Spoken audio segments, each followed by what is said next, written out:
11 जनवरी 1966 रात के 2 बज रहे थे।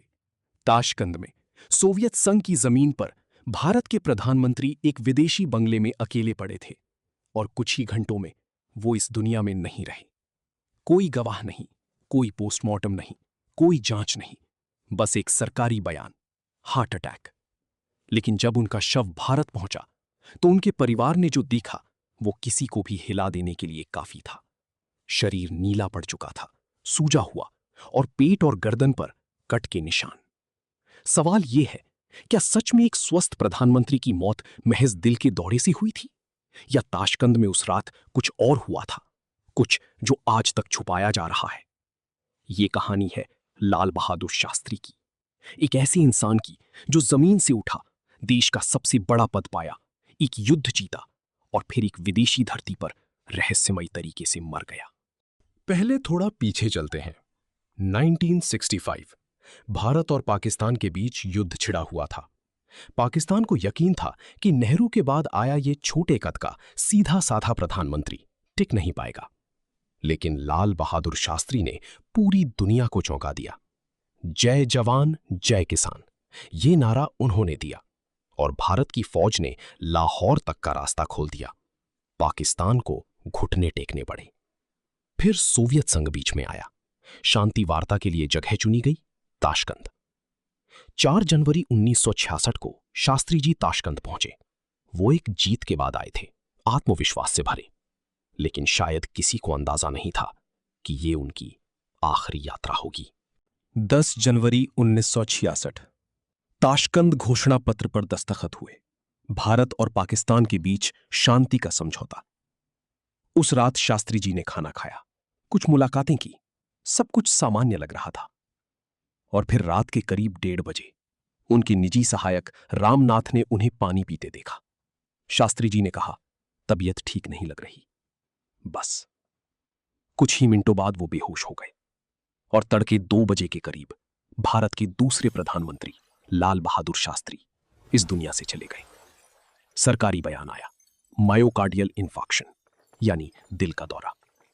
लेकिन यहीं से असली कहानी शुरू होती है।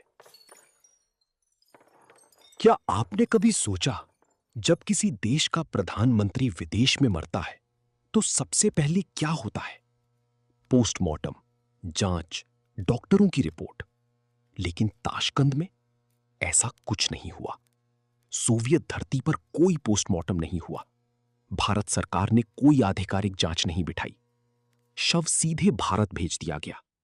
सोवियत प्रीमियर कोसिगिन खुद साथ आए। ताशकंद में पाकिस्तान के राष्ट्रपति अयूब खान ने अर्थी को कंधा दिया।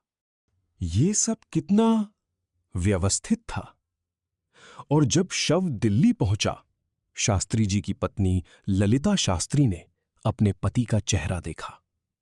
वो पहचान नहीं पाई।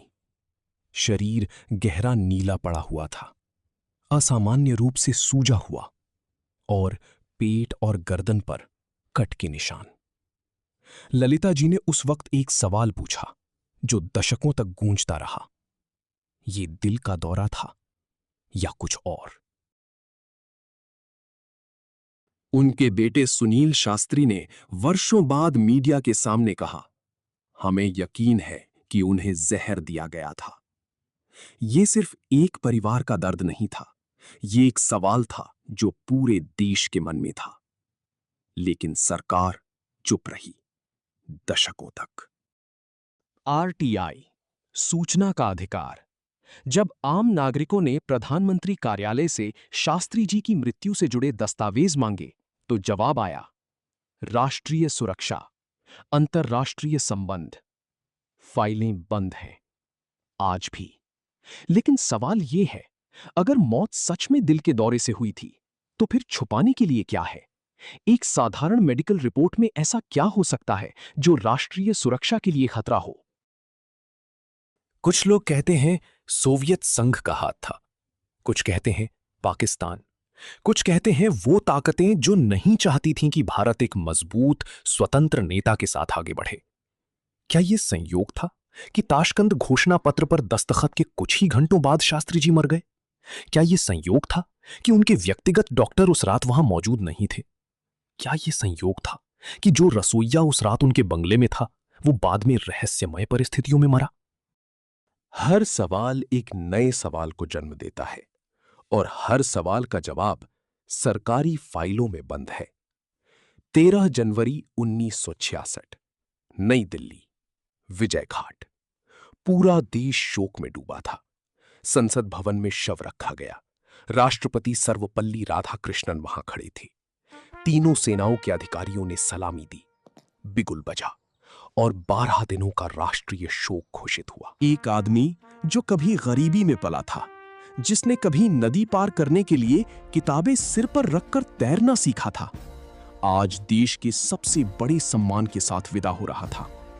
लेकिन उसकी मौत का सच अभी भी किसी को नहीं पता था।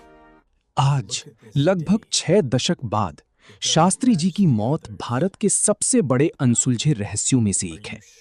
कोई जांच नहीं हुई, कोई पोस्टमार्टम रिपोर्ट सार्वजनिक नहीं हुई, कोई गवाह सामने नहीं आया और सरकारी फाइलें आज भी बंद हैं। जय जवान जय किसान कहने वाले इस नेता ने एक युद्ध जीता, एक देश को एकजुट किया और एक ऐसी धरती पर आंखें मूंद लीं जो उसकी अपनी नहीं थी। क्या उनकी मौत सच में एक दुर्भाग्यपूर्ण हार्ट अटैक था, या उस रात ताशकंद में जब दुनिया सो रही थी, भारत के एक ईमानदार, निडर प्रधानमंत्री को खामोश कर दिया गया? ये सवाल आज भी हवा में तैरता है और जब तक वो फाइलें नहीं खुलती, इसका जवाब शायद कभी नहीं मिलेगा। लाल बहादुर शास्त्री, एक नाम, एक सवाल, एक अधूरी कहानी।